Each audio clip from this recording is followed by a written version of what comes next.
Hello बच्चों, welcome back. मैं हूँ ऋचिक, आपका मैथमेटिक्स एडुकेटर। और आज हम जा रहे हैं अपने कॉन्सेप्ट ऑफ द डे में देखने कि ये जो नंबर ई है, जो आपको लॉगरिथम्स में, कैलकुलस में, इवन कॉम्प्लेक्स नंबर्स में कई बार दिखता है, जिसे ऑयलर्स नंबर हम बुलाते हैं, ये इररेशनल क्यों होता है। E is an irrational number, आपने पढ़ा होगा, किताबों में लिखा रहता है, बट इस चीज का प्रूफ नॉर्मली स्किप कर दिया जाता है, जबकि उतना कठिन है नहीं समझना।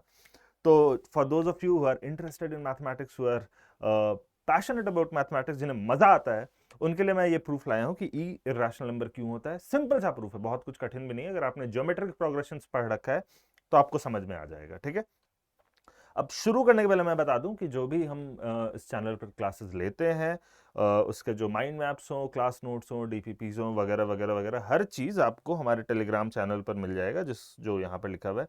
उसके अलावा हमारे से आप कांटेक्ट में रहने के लिए, हमारे कम्युनिकेशन चैनल को स्ट्रॉन्ग करने के लिए, आप उम्मीद_जेई हमारा इंस्टाग्राम चैनल है, इसको आप फॉलो कर सकते हो।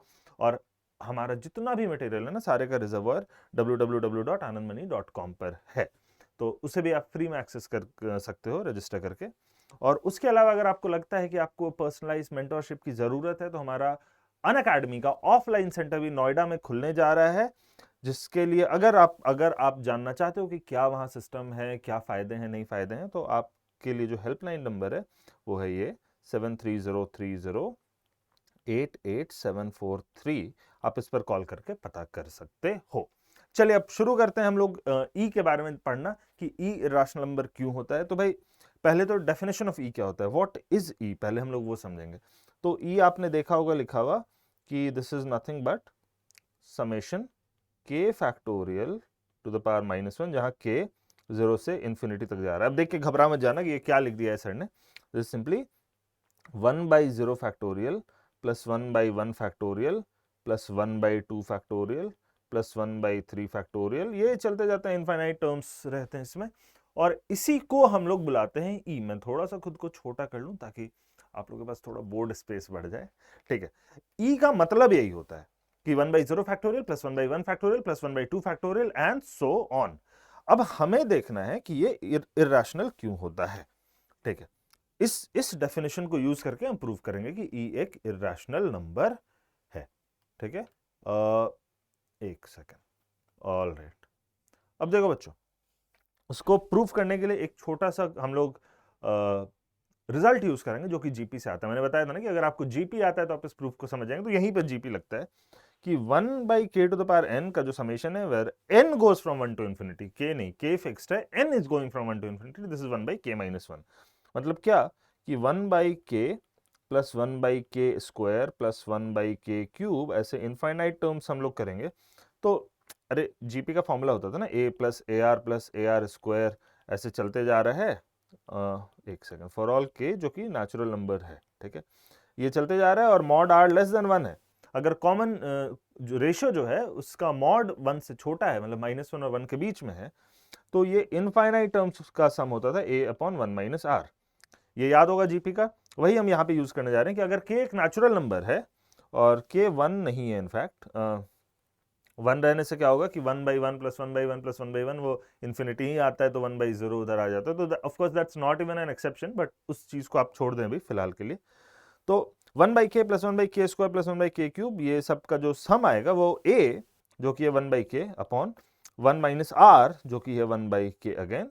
तो इसको आप सिंप्लीफाई करोगे तो आएगा 1/k/k-1 अपॉन k, ये k कैंसिल होंगे, 1/k-1। यही कारण है कि 1/2 प्लस 1/2² ऐसे अब चलते जाए तो ये 1/2 - 1 1 के इक्वल आता है।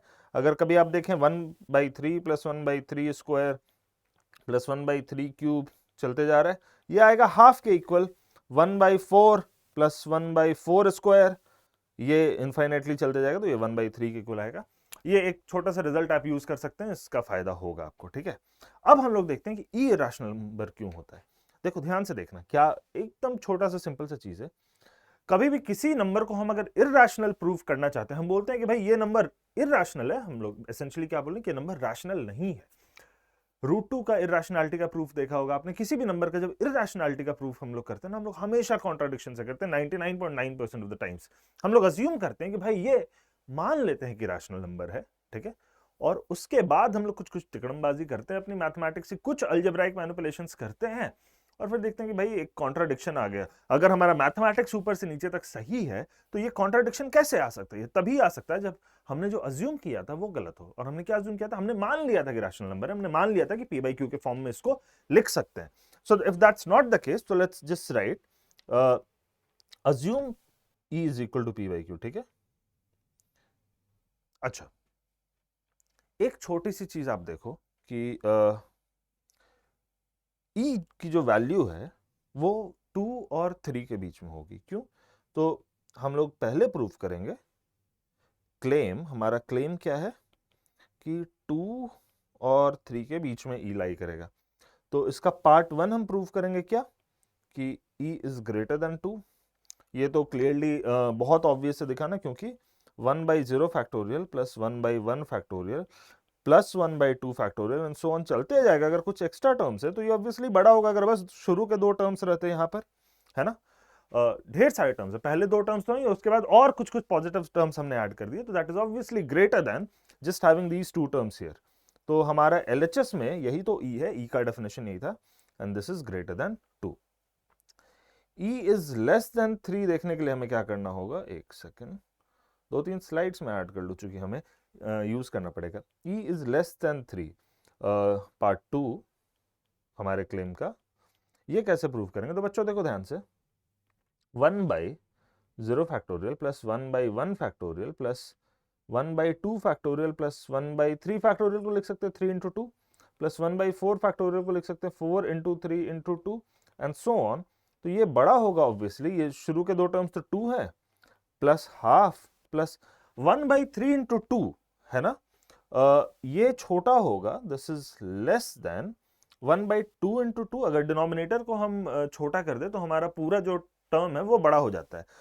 तो 1/3 1/2 से छोटा होता है। उसी तरह 1/4 into 3 into 2 ये छोटा होगा सिंपली 1/2 into 2 into 2 से, है ना।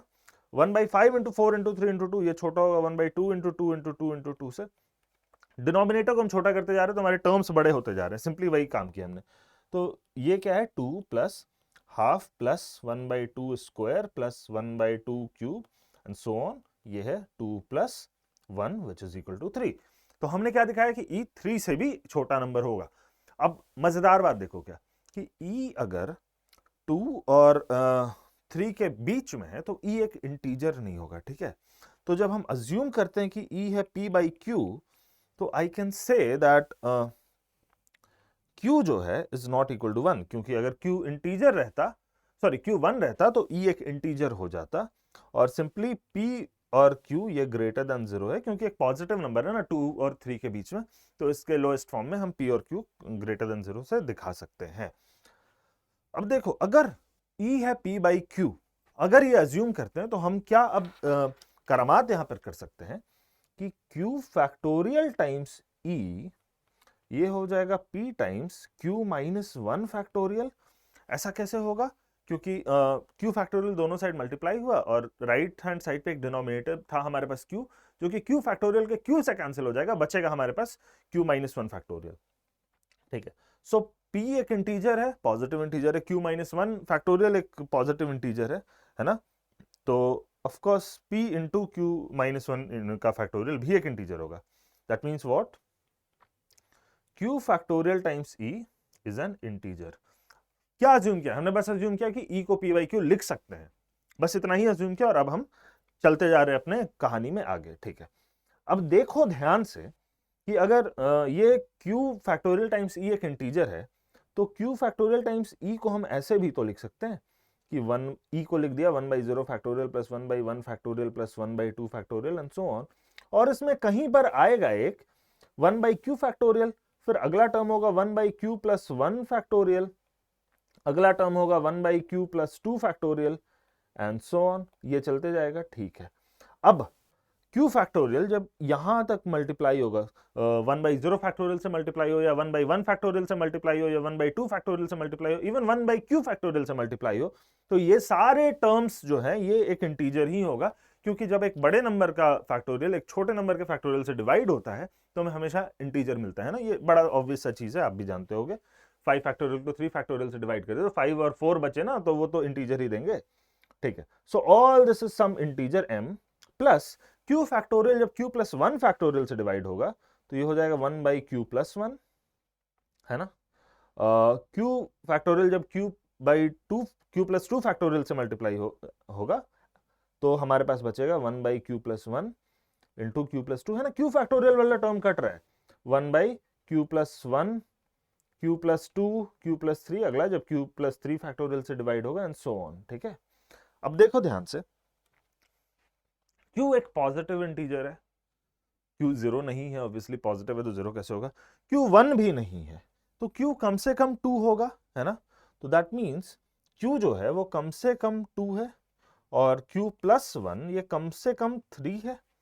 अब देखो ध्यान से, q प्लस 1 कम से कम 3 है तो ये जो m plus 1 by Q plus 1 by, ये दोबारा ही लिख दे रहा हूं मैं ताकि स्लाइड बदला कोई कंफ्यूजन नहीं हो, प्लस 1 बाई क्यू प्लस 1, हमें बस एक कॉन्ट्राडिक्शन पर पहुंच जाना है किसी तरीके से, और ये q plus 1 greater than equal to 3 है तो ये छोटा होगा किस चीज से, m plus 1 by 3, 1 by 3 into 3 plus 1 by 3 into 3 into 3। क्यों, q प्लस 1 अगर 3 से बड़ा है तो 1 बाई क्यू प्लस 1 1 बाई 3 से छोटा होगा। अब q प्लस 1 3 से बड़ा है तो q प्लस 1 q प्लस 2 दोनों ही 3 से बड़े हैं, ये दोनों ही 3 से बड़े हैं, q प्लस 1 और q प्लस 2, तो 1 बाई क्यू प्लस 1 भी 3 से छोटा होगा, 1 बाई क्यू प्लस 2 भी 3 से छोटा होगा, दोनों का प्रोडक्ट 1 बाई 3 इंटू 3 से छोटा होगा। उसी तरह यहां पर तीनों ही 3 से बड़े हैं डिनोमिनेटर, तो अगर तीनों में ही हम डिनोमिनेटर को छोटा करके 3 कर दें तो एक्चुअल टर्म हमारा बड़ा हो जाएगा, है ना। So this is equal to m plus, अब ये तो जीपी हो गया ना, 1 by 3 plus 1 by 3 square plus 1 by 3 cube and so on. बच्चों बताओ क्या होना चाहिए इस जीपी का सम, अभी आपको रिजल्ट से तुरंत ही समझ में आएगा कि m प्लस हाफ होना चाहिए, है ना। अब ये q फैक्टोरियल टाइम्स e जो है ये बड़ा है m से, और बड़ा है m से क्यों, क्योंकि m प्लस कुछ कुछ पॉजिटिव टर्म्स है ना, और छोटा या इक्वल है m प्लस हाफ से, और साथ जहां पे m एक इंटीजर है ना, m belongs to the set of all integers, और साथ ही साथ हमने ये भी देखा था कि q फैक्टोरियल e भी एक इंटीजर है, मतलब नेचुरल नंबर है, ऑफ कोर्स पॉजिटिव है तो इंटीजर बोले नेचुरल नंबर बोले एक ही बात है। देखो यहां पर ध्यान से, है ना, ये इससे हमने बोला था कि q फैक्टोरियल टाइम्स e भी एक इंटीजर है, और उसको यहां पर हम लिख दें। अब आपको दिख रहा है यहां पर कुछ कॉन्ट्रडिक्शन होता हुआ कि एक इंटीजर एक दूसरे इंटीजर से बड़ा है बट उस इंटीजर 0.5 से छोटा है। अब भाई 5 और 5.5 के बीच में कोई इंटीजर आ सकता है क्या, 7 और 7.5 के बीच में कोई इंटीजर आ सकता है, नहीं आ सकता। तो this we have reached a contradiction, है ना, बड़ा बड़ा लिख दूं मैं, यहां पर हमने कॉन्ट्राडिक्शन रीच कर लिया है यहां से। और ये कॉन्ट्राडिक्शन कैसे आया, क्या अज्यूम किया था हमने, कुछ भी तो नहीं अज्यूम किया, बस सिंपली ई को पी बाई क्यू लिखा था, इसी से हमारा पूरा मैथ जो है यहां पर क्रम्बल डाउन कर दिया। तो जरूर हमारे अजम्पशन में गलती है, हम ई को पी बाई क्यू नहीं लिख सकते, e is not a rational number, e can not be expressed as p by q, hence e must be irrational. I hope मजा आया होगा आपको, अगर समझ में आ गया हर चीज तो लाइक करके हमें कन्वे कर दो, आपके लाइक से पता चलता है कि इन चीजों को आप एंजॉय कर रहे हो, आपको समझ में आ रहा है, आपका कुछ फायदा हो रहा है, और बड़ा मजेदार सा प्रूफ है। तो ज्ञान बांटो, शेयर वेयर करो, थोड़ा ज्ञान बांटने से बढ़ता है, सब्सक्राइब करो, ऐसे बहुत सारे वीडियोस मैं लाने वाला हूं, सारे आप तक पहुंच जाएंगे, कुछ भी छूटे नहीं। थैंक यू बच्चों।